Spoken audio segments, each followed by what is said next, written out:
Iresaka manokana ho antsika mpanakanto ato anatin'ity contenu anankiray ity indray a inona avy ny fitaovana tokony ananany mpanakanto zany hoe tokony hoentiny rehefa hiantsehatra izy. Voaresako anatin'izany daholo ny pupitre, ny câble jack, isan-karazany sy ny micro ato anatin'ity vidéo ity de manasa anao anaraka an'izany hatramin'ny farany.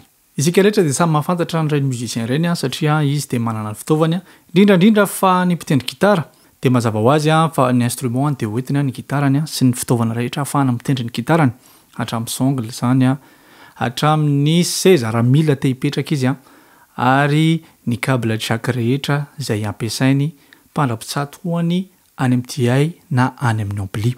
Toraka izany koa ny clavieriste dia anjarany izany no mitondra ny instrument.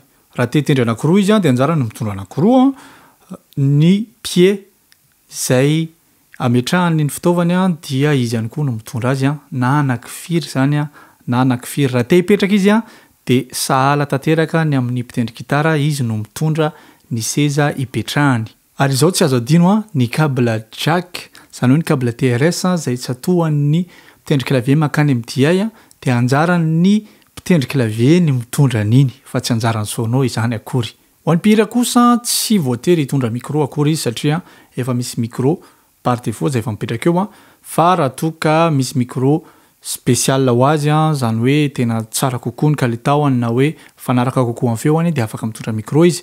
Zany zavatra rehetra zany nefa efa voaresaka mialoha amin'ny ingénieur de son fa zao anefa ny pupitre dia anjaran'ny mpihira ihany koa ny mitondra ny azy. Matetika eo misy zavatra tsy mifankahazo foana satria tokony hoe le mpanao sono no tokony manana pupitre.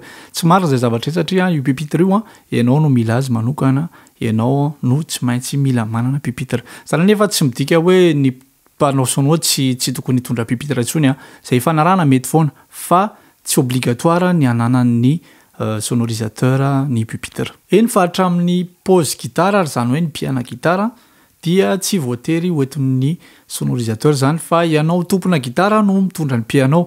Zany hoe misy mpiana gitara ao fa mipetraka any ambadika any izy raka reny zay kosa dia tokony ananan'ny sonorisateur fa tsy misy mipetraka sur scène. Raha te hametraka ny ianao eo amin'ny scène dia hoentina anao avy any an-trano. Ankoatran'izay nefa tsy maintsy misy ny caprice sy ny resaka izay efa mety tao anatin'ny contrat-nareo mpihira dia any amin'ny organisateur nareo no manao négociation momba an'izay fa tsy any amin'ny sonorisateur.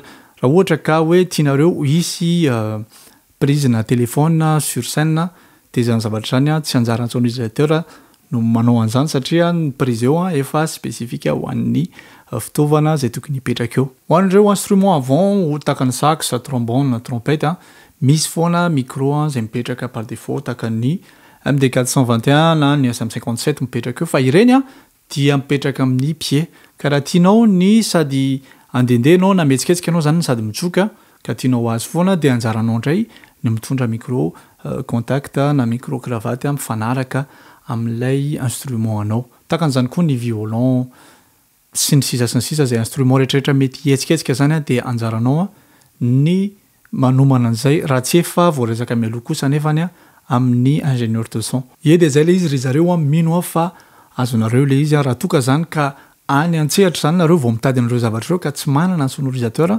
dia tsy misy olana mihitsy zany satria tsy ao anatin'ny contrat zany zavatra zany ary ny tena marina tsy tokony ao anatin'ny contrat zany kanefa na izany zany aza afaka atao foana ny fampiresaka sy ny mangataka raha toka manana ny andaniny na afaka mijery ny ankilany izay. Na izany anefa dia apatsiahiviko foana ianareo hoe tsara manana responsable technique anankiray ao anatin'ny groupe mba ino no manao ny communication sy ny dialogue rehetra makany amin'ny sonorisateur na makany amin'ny organisateur. Amin'izay fotoana izay tsy be dia be ny info hoe ny anazy fa olona anankiray ihany mampipitana io ary mahafantatra tsara ny zavatra tokony ho atao kosa nefa ao anatin'ilay izy. Izay no ela ry zareo fa dia mandra-piona indray dia raha mbola tsy nanaraka anareo dia jereo amin'ny Instagram tuto son gasy ny compte personnel koa Aja Prime dia veloma mandra-piona indray.